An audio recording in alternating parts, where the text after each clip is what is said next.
ನಮ್ಮ ಉಸಿರಾಗಿಸ್ಕೊಂಡು ಅಲ್ವಾ, ಅದೇ ರೀತಿಯಾಗಿ ಆ ಪ್ರೀತಿಯನ್ನ, ದೇಶವನ್ನ ನೋಡ್ತಕ್ಕಂತಹ ಪ್ರೀತಿ ಇರ್ಬೋದು, ವಿದೇಶಗಳನ್ನ ನೋಡ್ತಕ್ಕಂತಹ ಪ್ರೀತಿ ಇರ್ಬೋದು, ಆ ಕಂಡಂತ ವಿಷಯಗಳನ್ನ ತಮ್ಮಲ್ಲಿ ಅಳಕ ಮಾಡಿಸ್ಕೊಂಡು ಆ ಪುಸ್ತಕ ರೂಪದಲ್ಲಿ ಹೊರತರತಕ್ಕಂತಹ ರಮೇಶ್ ಅವರಿಗೆ ಒಂದು ಜೋರಾದ ಚಪ್ಪಾಳೆ ಬರಬೇಕು.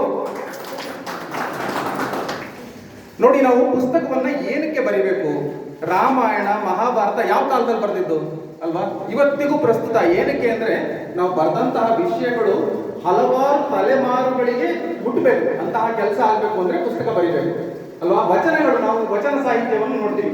ಕಲಬೇಡ ಕೊಲಬೇಡ ಹುಸಿಯ ನುಡಿಯಲು ಬೇಡ, ತನ್ನ ಬಣ್ಣಿಸಬೇಡ ಇದರ ಅಳಿಯಲು ಬೇಡ, ಇದೇ ಅಂತರಂಗ ಶುದ್ಧಿ ಇದೇ ಬಹಿರಂಗ ಶುದ್ಧಿ ಅಂತ ನಮ್ಮ ಬಸವಣ್ಣವರು ಹೇಳಿದ್ದಾರೆ. ಯಾವ ಕಾಲದಲ್ಲಿ ಬರೆದಿದ್ದು? 600, 700, 800 ವರ್ಷಗಳಾದರೂ ಕೂಡ ಅದು ಇವತ್ತಿಗೂ ಪ್ರಸ್ತುತ ಆಗಿದೆ ಅಂದ್ರೆ ಅದಕ್ಕೆ ಏನಪ್ಪಾ ಅಂದ್ರೆ ಬರಹ ಕಾರಣ ಅಲ್ವಾ. ನಮ್ಮ ಪೀಳಿಗೆಯಿಂದ ಮುಂದಿನ ಪೀಳಿಗೆಗೆ ನಮ್ಮ ವಿಷಯಗಳನ್ನ ನಾವು ತಿಳಿಸ್ಕೊಡ್ಬೇಕು ಅಂದ್ರೆ ಅದಕ್ಕೆ ಬರಹ ಬಹಳ ಮುಖ್ಯವಾದಂಥದ್ದು. ಯಾವ ವಿಷಯದ ಬಗ್ಗೆ ಮಾತಾಡಬೇಕು? ನಾವೀಗ ಸಾಹಿತ್ಯದ ಬಗ್ಗೆ ಬರಿಬೇಕಾ ಅಥವಾ ಮಕ್ಕಳ ಬಗ್ಗೆ ಬರಿಬೇಕಾ? ಎಲ್ಲ ವಿಷಯಗಳ ಬಗ್ಗೆ ಬರಿಬೇಕು. ನೋಡಿ, ಏನಂತ ಇದೆ ನಮ್ಮ ಸಾಹಿತ್ಯದಲ್ಲಿ, ಏನಂತ ಹೇಳ್ತೀವಿ ನಾವು? ಹಳೆ ಬೇರು ಹೊಸ ಚಿಗುರು ಅಂತ ಹೇಳ್ತೀವಲ್ವಾ, ಇರಲು ಮರ ಸೊಗಬಹುದು. ಹಂಗೆ ನಮ್ಮ ಹಳೆ ಬೇರುಗಳು ಏನ್ ಬಿಟ್ಟಿದ್ದಾರೆ ಅಂದ್ರೆ ನಮ್ಮ ಸಾಹಿತಿಗಳು, ನಮ್ಮ ಇತಿಹಾಸಕಾರರು ಏನ್ ಬರೆದಿದ್ದಾರೆ ಅದನ್ನ ತೆಗೆದುಕೊಂಡು, ಅಂತಹ ವಿಷಯಗಳನ್ನ ತೆಗೆದುಕೊಂಡು ಹೊಸ ರೂಪಕ್ಕೆ ತರಬೇಕು. ಹೇಗೆ ಹೊಸ ಎಲೆ, ಹೂವು, ಹಣ್ಣುಗಳು ಬರ್ತಾವಲ್ವ, ವಸಂತ ಕಾಲ ಬಂದ್ಬಿಡ್ತು ಅಂದ್ರೆ ಹೂವು ಹೇಗಾಗುತ್ತಲ್ವಾ, ಹಾಗೆ ನಾವು ಬರಿಬೇಕು ಅಲ್ವಾ. ಅದು ಮನ ಮುಟ್ಟುವ ರೀತಿಯಲ್ಲಿ ಇರಬೇಕು. ಆ ತರ ಪುಸ್ತಕಗಳನ್ನ ಬರಿಬೇಕು. ಎಲ್ಲಿಂದ ಶುರು ಮಾಡಬೇಕು? 1, 2 ಬಾಳಲೆ ಹರಡು, 3, 4 ಅನ್ನ ಹಾಕು. ಈ ತರ ಮಕ್ಕಳಿಗೆ ಹಾಡು ಹೇಳುವ ಮೂಲಕ ಶುರು ಮಾಡಿ ನೀವು ಇತಿಹಾಸಕಾರರು, ನಮ್ಮ ದೇಶದಲ್ಲಿ ಯಾವ್ಯಾವ ಒಂದು ಸುಂದರ ಸ್ಥಾನಗಳಿದಾವೆ, ಕಲೆಗಳಿದಾವೆ, ಬೇಲೂರು, ಹಳೇಬೀಡು ಅಲ್ವಾ, ಐಹೊಳೆ, ಪಟ್ಟದಕಲ್ಲು, ಇಂಥ ವಿಷಯದ ಬಗ್ಗೆ ಬರೀರಿ. ನಮ್ಮ ಇತಿಹಾಸವನ್ನ ಬರೀರಿ. ನಮ್ಮ ದೇಶಕ್ಕಾಗಿ ದುಡಿದಂತ ಮಹನೀಯರು ಯಾರ್ಯಾರು, ಕವಿಗಳ ಬಗ್ಗೆ ಬರೀರಿ ಅಲ್ವಾ. ದೇಶ ಕಟ್ಟುವಂತಹ ವಿಷಯಗಳ ಬಗ್ಗೆ ಬರೀರಿ. ನಮ್ಮ ಯುವಜನತೆ ಇದೆ, ನೆಕ್ಸ್ಟ್ ಮುಂದೆ ನಾವು ನಮ್ಮ ಜನತೆ ಬರ್ತಾ ಇದ್ದೇವಲ್ಲ, ಆ ಯುವಜನತೆಗೆ ನಾವು ಏನ್ ಕೊಡ್ಬೋದು ಕೊಡುಗೆಯನ್ನ ಅಂದ್ರೆ ಪುಸ್ತಕಗಳ ಕೊಡುಗೆಯನ್ನ ಕೊಡ್ಬೋದು. ನೋಡಿ, ನೀವು ಆಸ್ತಿ ಮಾಡಿ ಬಿಟ್ಟು ಹೋಗಿಬೇಕಾದ್ರೆ ನಿಮ್ಮನ್ನ ಯಾರು ನೆನೆಸ್ಕೊಳ್ಳಲ್ಲ, ನಿಮ್ಮ ಮಕ್ಕಳುಗಳು ನೆನೆಸ್ಕೊಳ್ಳಲ್ಲ.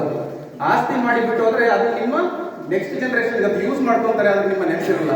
ಅದೇ ನೀವು ಒಂದು ಪುಸ್ತಕವನ್ನ ಬರೆದಿಟ್ಟು ಹೋಗಿ, ನೀವು ಓದ್ತೇ ಹೋದ್ರು, ನಿಮ್ಮ ಮಕ್ಕಳು ಓದ್ತೇ ಹೋದ್ರು, ಯಾರೋ ಒಬ್ರು ನಿಮ್ಮ ಆ ಆಸಕ್ತಿಯನ್ನ ಗುರುತಿಸಿ ಅವರು ಓದ್ತಾರೆ, ಆ ವಿಷಯವನ್ನ ಅರಗಿಸ್ಕೊಂತಾರೆ, ಅವರು ಅದರಿಂದ 4 ವಿಷಯಗಳನ್ನ ಕಲಿತಾರೆ. ಹಾಗೆ ದೇಶ ಮುಂದುವರಿಕೆ ಸ್ಟಾರ್ಟ್ ಆಗ್ತದೆ. ನೋಡಿ, ವಿಷಯಗಳನ್ನ ನಾವು ಹೇಳ್ತಾ ಹೋಗೋದಾದ್ರೆ, ಹೀಗೆ ವಿಷಯಗಳನ್ನ ಹೇಳ್ತಾ ಹೋದ್ರೆ ದೇಶವನ್ನ ಕಟ್ಟುವಂತಹ ಕೆಲಸ ಮಾಡಬೇಕು. ಹೇಗೆ ಕಟ್ಟೋದು ದೇಶನ?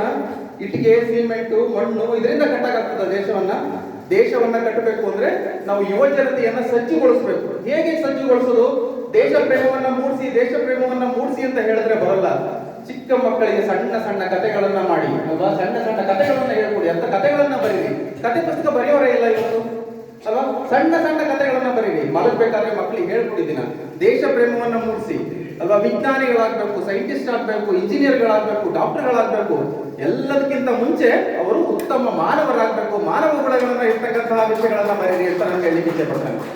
ಹೀಗೆ ಹಲವು ವಿಷಯಗಳ ಬಗ್ಗೆ ನಾವು ಪುಸ್ತಕವನ್ನ ಬರೆದು ಅದು ಮುಂದಿನ ಪೀಳಿಗೆಗೆ ತಲುಪುವ ಹಾಗೆ ನಾವು ಮಾಡಿಕೊಡ್ಬೇಕು. ಯಾವ ವಿಷಯವನ್ನ, ನಾನು ಮೊದಲನೇ ಪುಸ್ತಕ ನಾನು ಬರೆದಿದ್ದು ಇಂಗ್ಲಿಷ್ ನಲ್ಲಿ. ನಾನು ಕನ್ನಡ ಅಭಿಮಾನಿ ಆದ್ರೂ ಕೂಡ ನನಗೆ ಒಂದು ಅಭಿಮಾನ ಇತ್ತು. ನಾನು ಫಾರಿನ್ ನಲ್ಲಿ ಇರೋದು, ನಾನು 7 ವರ್ಷ ಫಾರಿನ್ ನಲ್ಲಿದ್ದೆ, ಕೆಲಸ ಮಾಡ್ತಿದ್ದೆ. ನನಗೆ ಅಭಿಮಾನ ಇತ್ತು, ನಾನು ಇಂಗ್ಲಿಷ್ ಅಲ್ಲಿ ಬರೆದ್ರೆ ಬಹಳಷ್ಟು ನನಗೆ ಹೆಮ್ಮೆ ಆಗ್ತದೆ ಅಂತ. ನಾನು ಇವತ್ತು ನನ್ನ ಸ್ವಂತ ಬುಕ್ಕನ್ನು ನಾನು ಓದಿದ್ರೆ ನನಗೆ ಅನಿಸುತ್ತೆ ನಾನು ಅದನ್ನ ಕನ್ನಡದಲ್ಲಿ ಬರೀಬೇಕಿತ್ತು. ಮಾತೃಭಾಷೆ ಇದೆಯಲ್ವಾ, ಅದಕ್ಕಿಂತ ದೊಡ್ಡದಂತಹ ಭಾಷೆ ಇಲ್ಲ. ನಾವು ರಮೇಶ್ ಅವರು ಮಾತಾಡ್ಬೇಕಾದ್ರೆ ಹೇಳಿದ್ರು, ಜನನಿ ಜನ್ಮ ಭೂಮಿಶ್ಚ ಸ್ವರ್ಗಾದ ಬೀಗರಿಯಿಸಿ. ಹಂಗಂದ್ರೆ ಏನು? ನಮ್ಮ ಹೆತ್ತಂತಹ ತಾಯಿ, ನಮ್ಮನ್ನ ಹೊತ್ತು ನಿಂತಿರ್ತಕ್ಕಂತಹ ಈ ಭೂತಾಯಿಯ ಋಣವನ್ನ ತೀರಿಸಬೇಕು. ಅದು ಸ್ವರ್ಗಕ್ಕಿಂತ ಮಿಗಿಲಾದಂಥದ್ದು. ನಮ್ಮ ಹೆತ್ತ ಭಾಷೆ ಯಾವುದು? ಕನ್ನಡ. ಆ ಕನ್ನಡದಲ್ಲಿ ಒಂದು ಪುಸ್ತಕವನ್ನ ಬರೆದಿದ್ದೇನೆ, ಕನ್ನಡ ನಾಡು ಶ್ರೀಗಂಧದ ಬೀಡು ಅಂತ ಹೇಳಿ. ಕನ್ನಡ ನಾಡಿನಲ್ಲಿ ಬೆಳೀತಕ್ಕಂತಹ ಶ್ರೀಗಂಧದ ಗಿಡಗಳ ಬಗ್ಗೆ ಈ ಪುಸ್ತಕವನ್ನ ಬರೆದಿದ್ದೇನೆ. 4 ಪ್ರತಿ ಇದೆ, ಅದನ್ನು ನಾನು ತಲುಪಿಸ್ತೇನೆ ಈಗ ಕಾರ್ಯಕ್ರಮದ ನಂತರದಲ್ಲಿ. ಹಾಗಾಗಿ ನೀವು ಏನಾದ್ರೂ ಬರಿಬೇಕಿದ್ರೆ ಅದನ್ನ ಮಾತೃಭಾಷೆಯಲ್ಲಿ ಬರೀರಿ. ನಮ್ಮ ಮಾತೃಭಾಷೆ ಹೆಮ್ಮೆಯ ಕನ್ನಡ. ಜೋರಾದ ಚಪ್ಪಾಳೆ ಬರಲಿ ಕನ್ನಡ ಪುಸ್ತಕ. ನಮ್ಮ ಕುವೆಂಪು ಅವರು ಹೇಳ್ತಾರೆ, ಎಲ್ಲಾದರೂ ಇರು ಎಂತಾದರೂ ಇರು ಎಂದೆಂದಿಗೂ ನೀ ಕನ್ನಡವಾಗಿರು. ಎಲ್ಲಾದರೂ ಇರು ಎಂತಾದರೂ ಇರು ಎಂದೆಂದಿಗೂ ನೀ ಕನ್ನಡವಾಗಿರು. ಕನ್ನಡ ಗೋವಿನವೋ ಮುದ್ದಿನ ಕರು, ಕನ್ನಡತನ ಹೊಂದಿದ್ದರೆ ನಮಗೆ ಕಲ್ಪತರು. ನೀ ಮೆಟ್ಟುವ ನೆಲ ಅದೇ ಕರ್ನಾಟಕ, ನೀನೇರುವ ಮಲೆ ಸಹ್ಯಾದ್ರಿ. ನೀ ಮುಟ್ಟುವ ಮರ ಶ್ರೀಗಂಧದ ಮರ, ನೀ ಕುಡಿಯುವ ನೀರು ಕಾವೇರಿ. ಎಷ್ಟು ಸೊಗಸಾಗಿದೆ. ನಮ್ಮ ಕರ್ನಾಟಕದ ಪೂರ್ಣ ವರ್ಣನೆಯನ್ನ ಒಂದು ಕವನದಲ್ಲಿ ಬರೆದಿದ್ದಾರೆ. ಈ ತರ ಕವನಗಳನ್ನ ನಾವು ಬರಿಬೇಕು ಅಲ್ವಾ? ಆಗ ನಮ್ಮ ಇತಿಹಾಸಕ್ಕೆ, ನಮ್ಮ ಕಲೆಗೆ ನಮ್ಮ ಬೆಲೆ ಬರ್ತದೆ ಅಲ್ವಾ? ನಾವು ಏನೋ ಒಂದು ಬರೀತೀವಿ ಅಂತ ಹೇಳಿ ಅಡುಕುವಾಗಿ ಬರೆದ್ರೆ ಅದಕ್ಕೆ ಬೆಲೆ ಇರಲ್ಲ. ತೂಕವಾಗಿ ಬರಿಬೇಕು. ನಾವು ಬರೀತಕ್ಕಂತಹ ಪ್ರತಿ ಸಾಲುಗಳಿಗೂ ಕೂಡ ಬಹಳಷ್ಟು ಮಹತ್ವವನ್ನ ಪಡೆದಿರಬೇಕು. ಈಗ ಹೇಳ್ತಾ ಸಮಯದ ಅವಕಾಶ ಬಹಳ ಕಮ್ಮಿ ಇದೆ, ಬೇರೆಯವರು ಕೂಡ ಮಾತಾಡಬೇಕಾಗಿದೆ. ಅದರಿಂದ ನಾನು ಕಾರ್ಯಕ್ರಮವನ್ನು ಮುಂದುವರಿಸಿಕೊಳ್ಳಲಿಕ್ಕೆ ಕೊನೆಯದಾಗಿ ಕಲಿಯೋಕೆ ಕೋಟಿ ಭಾಷೆ, ಕಲಿಯೋಕೆ ಕೋಟಿ ಭಾಷೆ, ಆಡೋಕೆ ಒಂದೇ ಭಾಷೆ, ಕನ್ನಡ ಕನ್ನಡ ಕನ್ನಡ. ಜೋರಾದ ಚಪ್ಪಾಳೆಯೊಂದಿಗೆ ಧನ್ಯವಾದಗಳು. ನೋಡಿ ಸರ್,